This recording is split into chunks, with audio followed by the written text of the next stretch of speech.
Tem um jogador que eu admiro muito, e é o Cafu, nosso capitão da seleção brasileira, né? E o Cafu, gente, o cara foi rejeitado, viu? Teve que ser rejeitado para virar jogador de futebol. O Cafu, olha só, ele foi reprovado nos seguintes times: Portuguesa, Palmeiras, Corinthians, Atlético Mineiro, Paraná, e no São Paulo ele foi reprovado 4 vezes para conseguir então uma vaga no Nacional, que é onde a gente joga bola aí de segunda-feira à noite, né? Fica o convite aí para quem quiser. Que pouco tempo depois o dispensou. Parecia um sinal de que não era para ele virar jogador de futebol. Só que olha só as coisas que o Cafu ele conseguiu conquistar na carreira dele, gente. Ele venceu então essa rejeição que ele sofreu de diversos times. O Cafu é o único jogador da história que disputou 3 finais de Copa do Mundo. E além disso, 3 finais consecutivas. Isso dificilmente vai ser superado por outro jogador. Ele também é o brasileiro com mais partidas em Copa do Mundo, são 20 partidas que ele tem. É recordista mundial de vitórias em Copas, 16 vitórias. E também já foi considerado o melhor lateral da América do Sul e já ganhou também o prêmio de melhor lateral do mundo. Então o cara enfrentou a rejeição para alcançar o seu sonho, né? E a rejeição, quando a gente fala sobre rejeição, ela gera um sentimento muitas vezes de solidão e de insegurança, né? E alguns estudos eles revelam para a gente que a rejeição ela ativa as mesmas áreas do cérebro de dor física. Olha só que coisa, gente. Então quando a gente se sente rejeitado de alguma maneira, aquilo lá faz com que a gente pense que existe algo de errado conosco. E hoje eu quero estar falando sobre esse tema, e o tema da minha mensagem hoje é Estagnados em Nazaré. Queria que a gente abrisse as nossas Bíblias em Marcos 6. Eu não sei se vocês sabem, mas Jesus já foi rejeitado, gente. Não sei se você já leu isso daí, ou se você já parou para pensar sobre isso. Jesus e os seus discípulos, eles já foram rejeitados. E eu queria ler esse texto com vocês hoje, a gente refletir um pouco, meditar um pouco em cima disso. Então, Mateus capítulo 6, versículo 1, fala assim: Jesus saiu dali e fora para a sua cidade, acompanhado dos seus discípulos. Quando chegou o sábado, começou a ensinar na sinagoga, e muitos dos que ouviam ficavam admirados. De onde lhe vêm essas coisas? Perguntavam eles. Que sabedoria é essa que lhe foi dada? E esses milagres que ele faz? Não é esse o carpinteiro, filho de Maria, irmão de Tiago, José, Judas e Simão? Não estão aqui conosco as suas irmãs? E ficavam escandalizados por causa dele. Jesus lhes disse: só em sua própria terra, entre seus parentes e em sua própria casa, é que um profeta não tem honra. E não pôde fazer ali nenhum milagre, exceto impor as mãos sobre alguns doentes e curá-los. E ficou admirado com a incredulidade deles. Depois a gente vai continuar lendo. Mas para mim é estranho, né? Um primeiro ponto, né? Estranho a gente pensar que Jesus ele não pôde fazer alguma coisa, né? Porque a gente não fala que Jesus ele pode todas as coisas, que Jesus ele pode o impossível, né? E a gente vê aqui nesse texto que Jesus ele não pôde algo, né? Então aqui fala que Jesus, não é que na verdade ele não pôde, ele talvez ficou relutante em fazer algo naquele lugar. Por quê? Se a gente começar a estudar na palavra de Deus, a gente vai ver que Jesus ele fica impressionado somente quando o assunto é fé. Então a gente vê que no começo aqui, quando a gente estava lendo, o povo ficou impressionado com a sabedoria e o conhecimento de Jesus. Mas em um momento, né, Jesus ficou impressionado com o povo também. E quando Jesus ele se impressiona e tem a ver com fé, né, sempre tem a ver com fé, e nesse momento aqui, é a incredulidade do povo. Então Jesus fica impressionado com o quê? Não é com a fé que eles tinham, mas com a pouca fé que o povo tinha lá. E fala que então por causa disso, Jesus ele não conseguiu fazer quase nada, lá em Nazaré. Jesus não conseguiu fazer os milagres que ele queria fazer, a não ser orar por algumas pessoas. Então existia algo que Jesus ele queria fazer pelas pessoas, existia algo que Jesus ele queria dar para as pessoas, que ele não pôde fazer pelas pessoas por causa daquilo que estava dentro das pessoas. Então, meu primeiro ponto nessa manhã é: não fique estagnado na familiaridade. As pessoas, quando a gente pensa de Jesus, a gente pensa que Jesus é de Belém, e realmente, Jesus ele nasceu em Belém, né? Eu estava pensando em contar uma piada aqui, mas não sei se eu vou contar não, porque depois o pessoal fala que as minhas piadas é sem graça, mas eu fico na dúvida se eu conto ou não. Às vezes eu conto, às vezes não, mas essa que eu... Quê? A rejeição, não é o medo da rejeição. Vamos fazer o seguinte, se eu contar vocês dão risada? Tô brincando, não vou contar não. Mas assim, Jesus ele nasceu em Belém. E então a gente pensa que ele é de Belém, realmente, Jesus nasceu lá. Só que Jesus, ele não foi criado em Belém. Jesus, ele foi criado numa cidade que chama Nazaré. Nazaré era praticamente um vilarejo, era uma cidadezinha muito pequena. Então, onde ele fez a maior parte do seu ministério, não foi onde ele nasceu e nem onde ele cresceu.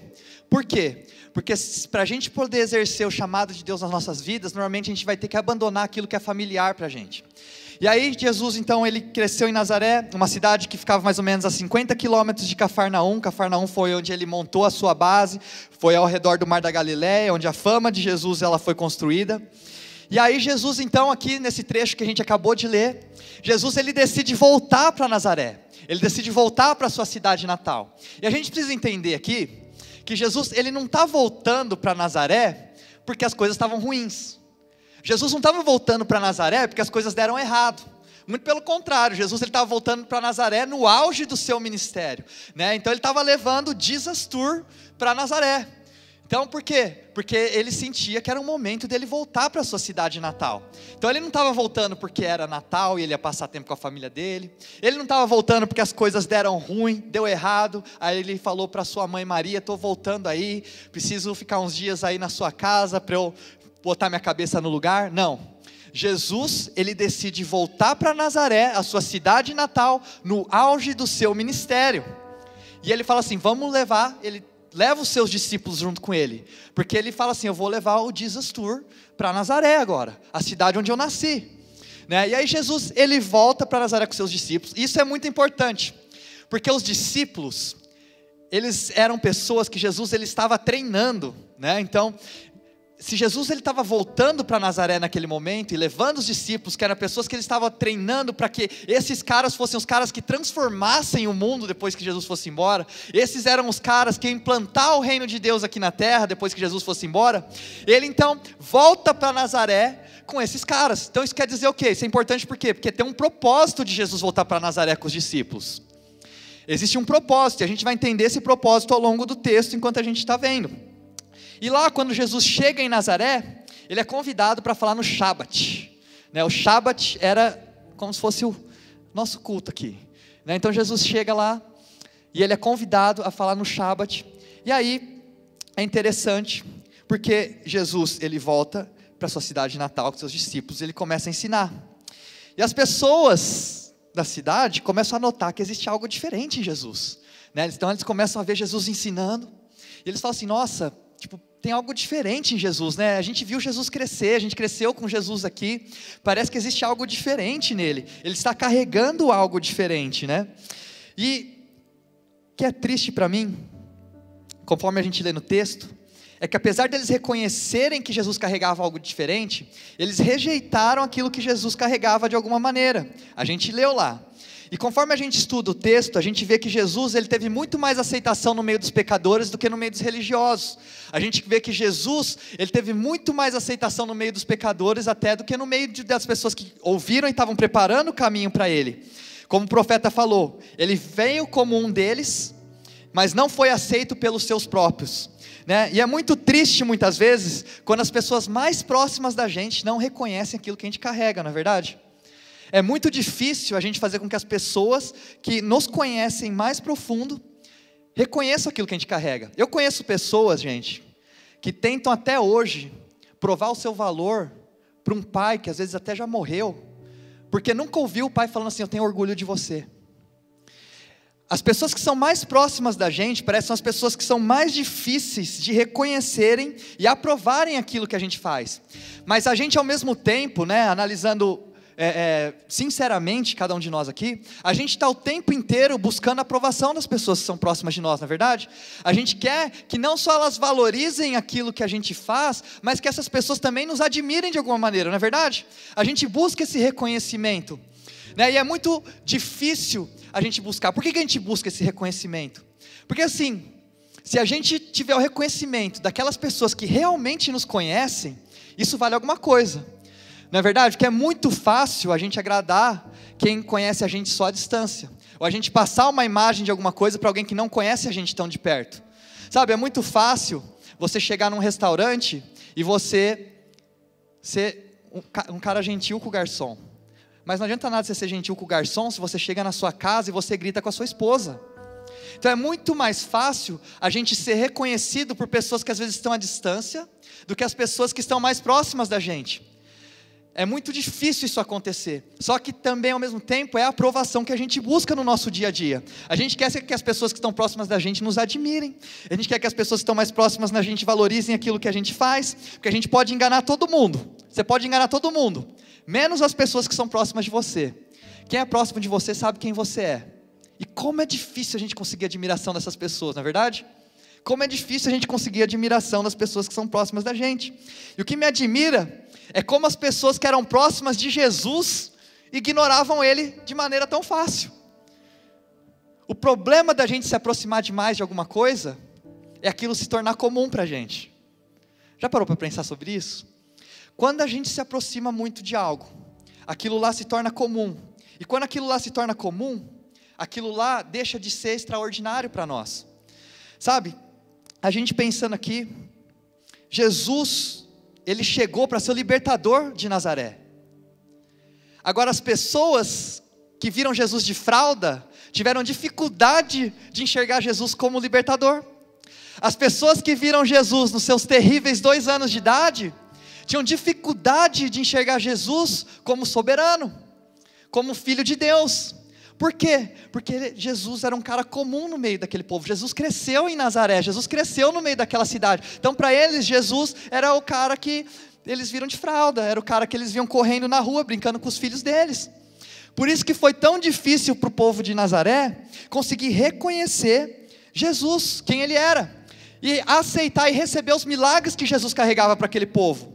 E é muito difícil a gente enxergar muitas vezes o milagre que Deus tem para a nossa vida, porque a gente começa a enxergar as coisas como familiar. A gente perde o milagre porque a coisa se torna familiar para nós.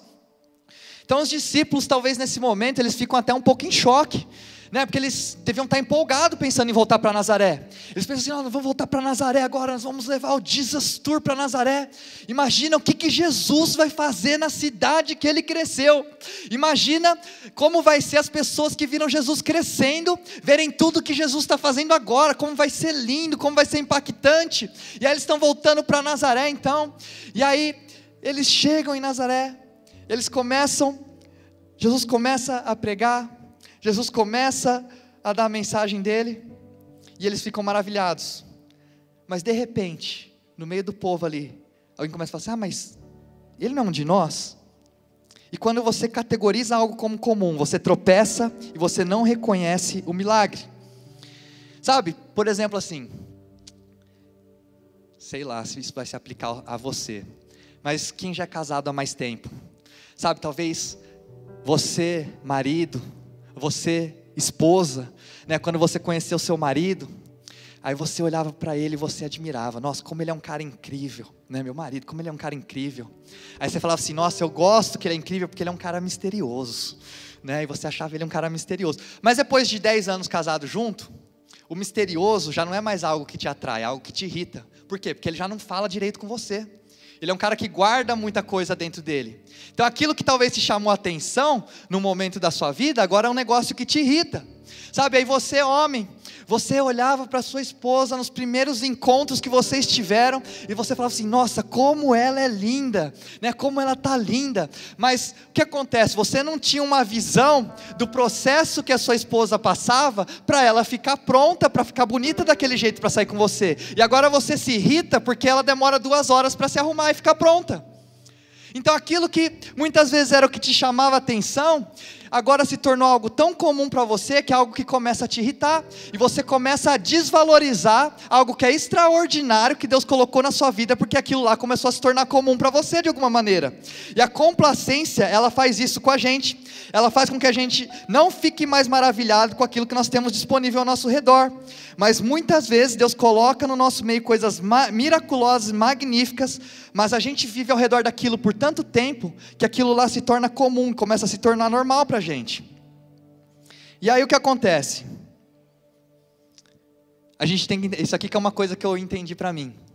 Muitas vezes, né, então como eu falei, a gente espera agradar as pessoas, a gente quer que as pessoas reconheçam o que a gente faz, e a gente gosta de receber elogio, não é verdade? Todo mundo gosta de receber um elogio. Só que que eu comecei a reparar? Que muitas vezes a falta de elogio, ela começa a se tornar um elogio para você. Assim, você já viu as crianças agradecendo porque tem comida na mesa? Então, seus filhos agradecem, tem comida na mesa todo dia? Não agradece, né? Tira a comida dele 3 dias para ver se eles não agradecem. Você não vê os filhos agradecendo porque tem água no chuveiro todo dia, porque aquilo lá se tornou comum para eles. Então eles não vão agradecer por aquilo. Eu lembro que eu estava atendendo um rapaz que ele perdeu muito dinheiro durante um tempo de crise, e uma coisa que ele me falou me chamou a atenção. Ele chegou assim, falou assim para mim, falou: cara, sabe o que eu valorizo hoje? Eu valorizo um banho quente. Sabe por quê, gente? Tem tanta coisa extraordinária na nossa vida, se você olhar ao seu redor. E normalmente, você transforma aquilo lá em algo tão comum, que aquilo lá começa a perder o valor para você. Então a gente tem uma facilidade muito grande de pegar coisas extraordinárias e transformar aquilo em comum. Foi o que o povo de Nazaré fez com Jesus. Aquilo se torna familiar para a gente. E quando a gente faz isso, a gente começa a perder o milagre que aquilo lá poderia trazer para nós. E muitas vezes você tem reclamado de coisas que você já orou lá atrás para ter, que são extraordinárias hoje na sua vida, mas aquilo lá se tornou tão comum para você que você não valoriza mais. Quando você comprou um carro, quanto tempo depois você já estava querendo comprar outro? Aquele carro que você sonhou, 1 mês depois já estava querendo outro? A gente é assim, as coisas se tornam comum, a gente torna as coisas extraordinárias em comum, e aí a gente começa a desvalorizar e perde o valor que aquilo lá tem para a gente. A gente começa a ser complacente com aquilo lá. Eu lembro que quando eu comecei a tocar, a ministrar, a pregar, eu lembro que as primeiras vezes que eu preguei, eu recebia vários elogios, né? E as pessoas vinham tipo: parabéns, nossa, você prega muito, Deus falou comigo. Ou quando eu cantei as primeiras vezes, nossa, eu lembro assim que eu comecei ministrando louvor, aí lá na minha igreja no interior, as primeiras vezes que eu ministrei, o pessoal vinha e elogiava: nossa, foi muito bom, que bênção, né? Deus usa muito você. E aí depois de um tempo, as pessoas elas pararam de me elogiar. E aí eu comecei a ficar um pouco ofendido, né? Eu falei assim: o pessoal não está me valorizando mais, né? O pessoal não valoriza mais o que eu estou fazendo. Só que eu entendi uma coisa, gente, que a falta de elogio, ela começa a se tornar um elogio para a gente. Por quê? Porque quando as pessoas deixam de te elogiar, significa que você consistentemente tem feito algo tão bom, que as pessoas não precisam mais te elogiar por aquilo lá. Então quer dizer que a falta de elogio é um elogio para você, porque você tem sido consistente em relação àquilo lá na sua vida. Então, é o que eu falo aqui para as pessoas: um elogio de verdade é quando você parar de ser elogiado, porque isso significa que você já está fazendo um bom trabalho, significa que a expectativa que eu tenho em você, você já está cumprindo, a expectativa que eu tenho em você, ela é alta a nível que você já está trazendo, ela não precisa ficar te elogiando por isso. Agora pensa o seguinte: se eu chego para você um dia e te elogio falando assim: muito obrigado porque você chegou no horário hoje. Tradução disso aqui: você é uma pessoa tão irresponsável, que quando você chega no horário eu preciso te elogiar por causa disso, não é verdade? Então muitas vezes a falta de elogio se torna um elogio para a gente, porque significa que nós estamos sendo consistentes de alguma maneira. Só que, e a gente tem que chegar num ponto de maturidade, né, na nossa vida, onde mesmo se as pessoas não elogiarem, a gente vai dar o nosso melhor mesmo assim. A gente tem que chegar num ponto de maturidade, onde mesmo se a gente achar que as pessoas não estão valorizando aquilo que a gente está fazendo, a gente vai dar o nosso melhor mesmo assim. A gente vê Jesus aqui, a gente toma Jesus como exemplo. Jesus chegou em Nazaré, Jesus foi rejeitado, Jesus foi desvalorizado, mas mesmo assim ele fez o que ele pôde. Ele não chegou e falou assim: vocês não estão reconhecendo o que eu estou fazendo aqui, vou embora, vocês que fiquem aí sozinhos. Não, o que a palavra fala? Ele foi rejeitado, mas ele fez o quê? Ele orou por aqueles que ele pôde. Ele fez o que ele pôde. Então a gente tem que chegar nesse nível de maturidade, onde mesmo que a gente não seja valorizado, mesmo que a gente não seja elogiado, a gente vai dar o nosso melhor. Só que o perigo está aqui: enquanto assumir algo sobre você é um elogio, é um perigo para eles. O que constantemente é assumido como normal, eventualmente é perdido. Então Jesus vem para Nazaré, com o mesmo poder que em Marcos 5, né, a gente está em Marcos 6, em Marcos 5, ele tinha ressuscitado uma criança. Então Jesus ele vem com esse mesmo poder para Nazaré. Jesus tinha acabado de ressuscitar uma criança e agora ele vai para Nazaré. E é o que acontece. Não sei se você já parou para pensar. Eu tenho que pensar sobre isso às vezes. Por exemplo, a gente está nesse teatro aqui. A gente está na nossa igreja aqui, onde a gente teve um louvor incrível hoje. Sabe, a gente tem pessoas aqui, a gente tem a possibilidade de criar relacionamentos aqui. Eu já tenho recebido mensagens, e a gente recebe mensagem toda semana, de pessoas que têm saído de vários cantos do Brasil para vir visitar a nossa igreja aqui. E eles chegam aqui, eles conhecem as músicas que a gente canta, e aí, muitas vezes, talvez, hoje vim visitar a Paulista, vim visitar aqui a nossa igreja, às vezes entra no bucket list dessas pessoas. E aqui é o nosso quintal, é o quintal da nossa casa aqui. E aí eu tenho que me policiar, porque eu posso chegar aqui e falar assim, isso aqui é só mais um domingo, isso aqui é normal, isso aqui é comum. Isso aqui não é normal, isso aqui não é comum, isso aqui é algo extraordinário que Deus deu pra gente. Sabe, esse ambiente é algo extraordinário que Deus deu pra gente. Poder estar aqui na Paulista é algo extraordinário que Deus deu pra gente. Poder estar nesse teatro é algo extraordinário que Deus deu pra gente. Poder ter uma banda tão boa nos liderando num louvor aqui incrível é algo extraordinário que Deus deu pra gente. Mas como a gente tem acesso a isso todo domingo, a gente começa a achar que isso aqui é comum. E a gente começa a perder o valor que isso tem pra gente. E aí você começa a desvalorizar. E eventualmente, aquilo que se torna comum pra você, eventualmente ele é perdido. Quantas pessoas aqui já não viram alguém quando terminou o relacionamento, tratava a pessoa super mal, quando terminou o relacionamento, ficou super arrependido? Por quê? Na hora que tinha, beleza, era comum. Aí quando perdeu, eventualmente, perdeu, aí começou a valorizar, dar o valor que tem. A gente mora em São Paulo.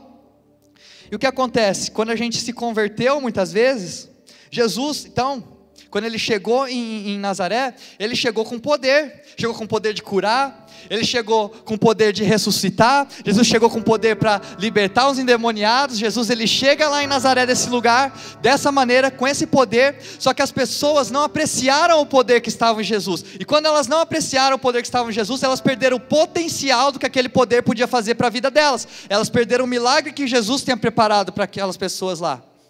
E aí Jesus, ele não consegue executar, as pessoas desvalorizam, não apreciam quem Jesus é, e elas perdem o potencial ilimitado que podia ser liberado para a vida delas. E eu pego pensando assim, será que a gente não faz isso também? Com Jesus no nosso dia a dia? Sabe, talvez quando você se converteu, você era grato por ser perdoado. Talvez quando você se converteu, você era grato porque você recebia uma direção do céu. Talvez quando você se converteu, você era grato por tudo que Deus estava fazendo por você. Talvez você era grato pelo sangue de Jesus que foi derramado na cruz por você, mas agora o sangue de Jesus se tornou algo comum para você. E aí você começa a perder o poder do sangue de Jesus na sua vida. Eu lembro que eu fui para Israel, e aí um dos lugares que a gente foi visitar lá, foi um lugar que era chamado Santo dos Santos. O Santo dos Santos era onde ficava a Arca da Aliança. E a Arca da Aliança é onde ficava a presença de Deus. E esse lugar era um lugar onde a presença de Deus ela era muito pesada, muito forte. Existia um véu que separava esse lugar dos outros ambientes. E o sacerdote, quando ele ia entrar no Santo dos Santos, ele tinha que passar por um grande processo de purificação, para que ele não pudesse ser consumido pela presença de Deus. E o que acontece? A palavra de Deus fala para a gente que quando Jesus, ele morreu, e o sangue dele foi derramado na cruz por mim e por você, fala que o véu ele rasgou de cima para baixo, e a presença de Deus que antes ficava num lugar só, hoje ela se espalhou pelo mundo inteiro, e nós temos acesso a essa presença todos os dias da nossa vida. Mas sabe o que acontece? Você já nasceu com isso, você já nasceu com essa possibilidade, então você não valoriza isso daí. Sabe o que eu imagino? Eu imagino quando a gente chegar no céu, a gente vai encontrar com os nossos heróis da fé lá, aí você vai encontrar com Paulo, Paulo não, desculpa, você vai encontrar com os mais antigos, Abraão, você vai encontrar com Moisés, você vai encontrar com Davi, e aí você vai chegar assim, eu particularmente sou muito fã de Davi, vou falar, Davi, que prazer te conhecer, estudei sobre você minha vida inteira, você é um exemplo para mim, aprendi demais com você, então, sabe o que Davi vai falar? Ele vai falar assim, eu que quero aprender com você, porque ele vai falar assim, como que era poder ter Jesus dentro de você, porque Davi não teve essa possibilidade só aconteceu a partir do momento que o véu foi rasgado, a presença de Deus inundou toda a terra. Então, a gente tem a possibilidade de viver coisas extraordinárias, mas a gente perde essas coisas porque a gente transforma o extraordinário em comum na nossa vida. Será que você consegue reconhecer isso na sua vida hoje, que você faz isso com várias situações, talvez com pessoas, talvez com coisas que você tem, talvez até na igreja que você está, e a gente começa então a transformar tudo que é extraordinário em comum, mas a gente tem que entender que todo dia é um presente, a gente tem que entender que todo amigo é um presente, a gente tem que entender que cada respirar é um presente, como Davi fala, todo ser que respire, louve ao Senhor. Sabe, hoje você tem acesso ao extraordinário, você tem acesso à presença de Deus, você tem acesso ao amor de um Pai que não falha, você tem acesso ao sobrenatural, você tem acesso ao poder, você tem acesso ao seu perdão, você tem acesso ao sangue que foi derramado, você tem acesso à misericórdia e à graça. O poder foi a Nazaré e ficou estagnado na familiaridade. Mas aí, gente, eu fiquei pensando assim, não é possível que foi só por causa da familiaridade. E a gente começa a ler o texto, a gente vê que eles não negaram o poder de Jesus, eles não negaram também a sabedoria de Jesus, eles não negaram os milagres que Jesus fazia, eles desprezaram, porque parecia como um deles. Jesus veio de uma forma comum, e quando Deus ele vem na nossa vida de forma comum, a gente tropeça. Parece que assim, toda vez que a gente espera que Deus faça alguma coisa na nossa vida, seja de maneira extraordinária. Então você espera um brilho, você espera um negócio muito diferente. Mas gente, se você não conseguir reconhecer Deus no ordinário, você não vai conseguir reconhecer Ele no extraordinário também. Deus ele está em todos os pequenos detalhes da nossa vida. Todos os pequenos detalhes. E muitas vezes a gente vai perder isso daí, o milagre que Ele tem, porque a gente não reconhece que é Ele. E aí, eles perguntaram, Jesus estava falando, eles reconhecem a sabedoria, reconhecem o poder, mas aí começa a surgir no meio do povo, mas ele não é o carpinteiro? Ele não é só o carpinteiro, aquele cara que arrumava a porta da minha casa? Aí de repente alguém fala assim, esse daí não é o filho de Maria? Né? E só para vocês entenderem, na época, gente, ninguém falava o nome da mãe, quando ia falar do filho, falava o nome do pai, então tinha que ser, esse daí não é o filho de José? Mas eles usam o termo Maria, por quê? Para até tentar desestruturar a imagem de Jesus de alguma maneira, e a imagem de Maria, todo mundo conhecia a história de Maria, e falava assim, nossa, será que realmente José é o pai desse menino?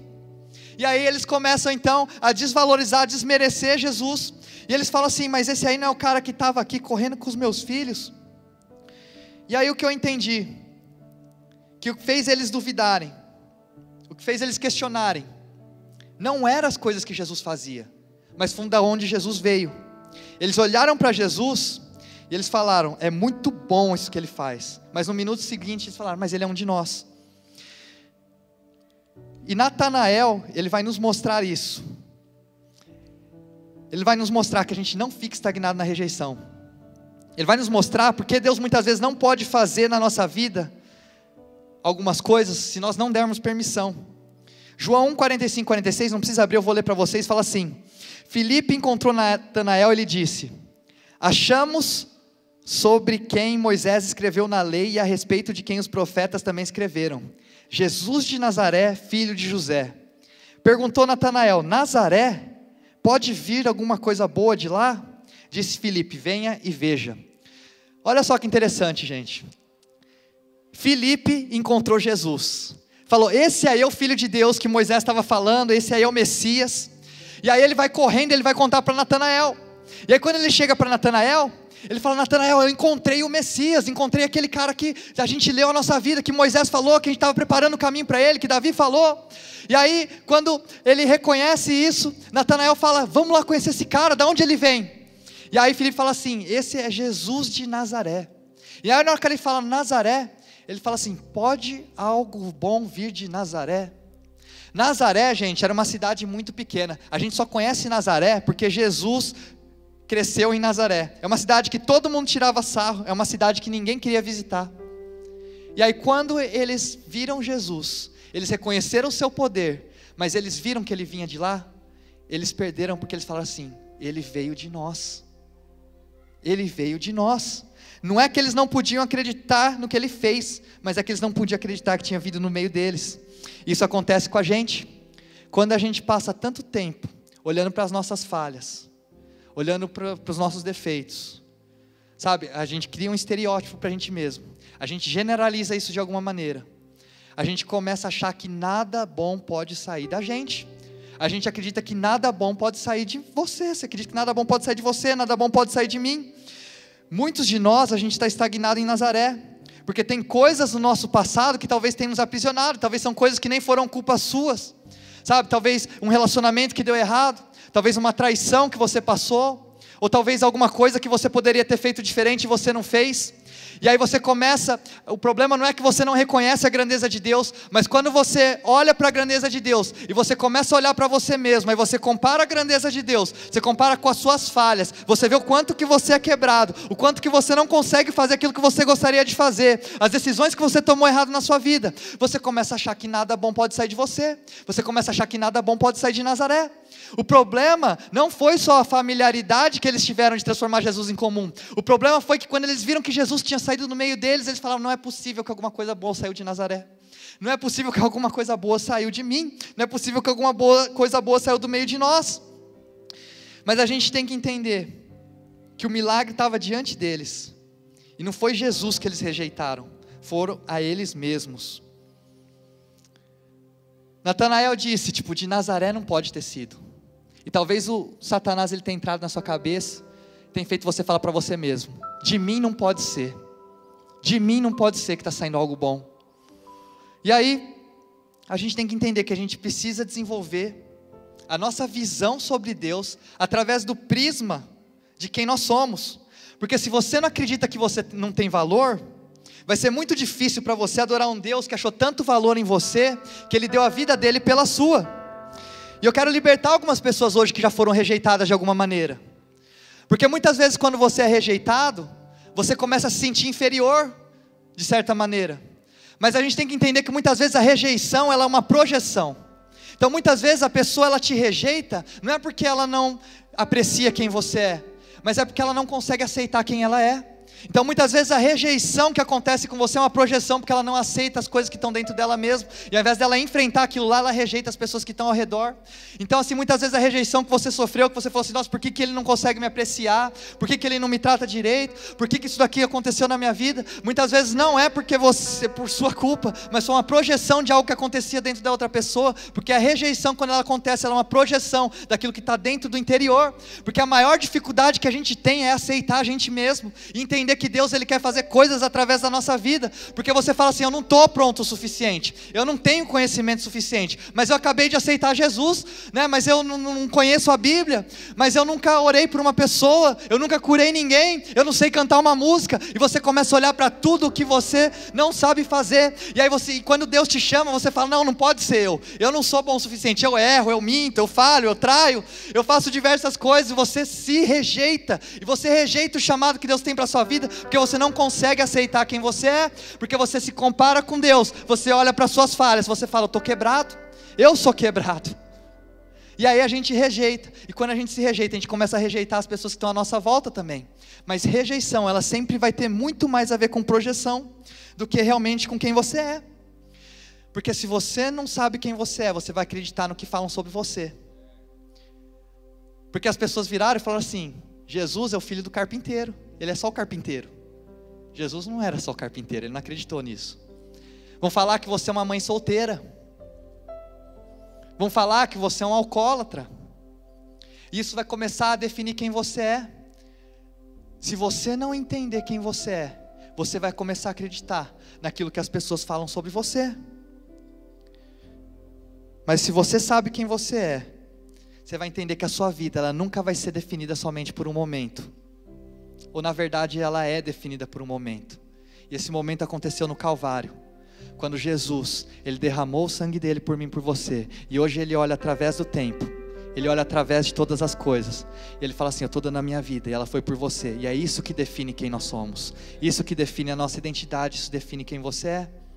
Só que se você não entender isso, você nunca vai achar que algo bom pode vir de Nazaré, e você fica estagnado, na familiaridade, e você fica estagnado na rejeição. Queria falar para o pessoal do Ministério de Louvor, já pode subir aqui, já vou estar encerrando. E normalmente, quando eu ensinava esse texto aqui, eu parava aqui, no versículo 6, eu falava assim, vamos falar sobre rejeição, que Jesus foi rejeitado e tal, não sei o quê. Só que eu entendo que tem coisas a mais, como eu falei para vocês no começo, Jesus ele levou os seus discípulos, porque ele tinha um propósito para cumprir naquele dia. E olha só, versículo 7, coloca aí na tela para mim, por favor. Então, Jesus passou a percorrer os povoados, ensinando, chamando os 12 para junto de si, enviou-os de 2 em 2 e deu-lhes autoridade sobre os espíritos imundos. Estas foram as suas instruções: não levem nada pelo caminho a não ser um bordão. Não levem pão, nem saco de viagem, nem dinheiro em seus cintos. Calcem sandálias, mas não levem túnica extra. Sempre que entrarem numa casa, fiquem ali até partirem. E se algum povoado não os receber nem os ouvir, sacuda a poeira dos pés quando saírem de lá como testemunho contra eles. Eles saíram e pregaram ao povo que se arrependesse. Expulsavam demônios, ungiam muitos doentes com óleo e os curavam. Então, sabe o que acontece, gente? Rejeição não é o fim. Então, quando eu li esse texto, eu falava assim, cara, vamos ver aqui, ó, a gente estudava até o ponto onde Jesus ele era rejeitado. E a gente muitas vezes, a gente para as coisas na nossa vida por causa de uma rejeição. Porque alguém não aceitou, ou alguém não valorizou aquilo que você faz, ou talvez um familiar, ou talvez um amigo, ou talvez o seu chefe. E a rejeição, ela normalmente trava a nossa vida a ponto da gente não querer mais fazer aquilo. Mas a gente tem que entender que a rejeição ela é uma redireção que Deus ele traz para nós. Então, a gente tem que continuar no versículo 7. Porque o que o versículo 7 ele mostra para a gente? Que Jesus ele levou os discípulos lá com um objetivo. Jesus levou os discípulos lá para eles aprenderem a serem rejeitados, porque a ressurreição ela passa pela rejeição. Então todo o propósito que Deus tem para você vai passar em algum momento pela rejeição também. E o que Jesus levou? Ele falou: eu ensinei os discípulos a curar, eu ensinei os discípulos a orarem, eu ensinei os discípulos a ensinarem, mas agora eu vou ensinar eles a como dar a volta por cima. Então Jesus leva eles para Nazaré, para mostrar que a rejeição ela não é o fim, mas a rejeição é uma redireção e é o começo do chamado que Deus tem para a sua vida. Porque olha só, depois que a pedra que os construtores rejeitaram se tornou a pedra angular, a pedra principal da construção. Pode ser que você olha hoje e você acha que os homens te rejeitam, mas nessa noite Deus fala para você, nessa manhã Deus fala para você, aquilo que os homens rejeitam Deus aceita, e Deus usa aquilo lá. Então Jesus, ele pega, ele leva os discípulos até Nazaré, eles são rejeitados, eles experimentam o que é rejeição, eles dão a volta por cima, e depois que eles aprendem o que é rejeição, Jesus envia os 12, e ele fala assim: agora vocês estão prontos. E aí eles saíram de vila em vila, e eles começaram a orar pelas pessoas, e as pessoas começaram a ser curadas, e eles passaram de vila em vila, e eles começaram a orar pelas pessoas, e a vila era transformada. E eles então, a partir do momento que eles entenderam como vencer a adversidade, como vencer a rejeição, foi o momento então em que eles começaram o verdadeiro chamado e o destino que Deus tinha para a vida deles.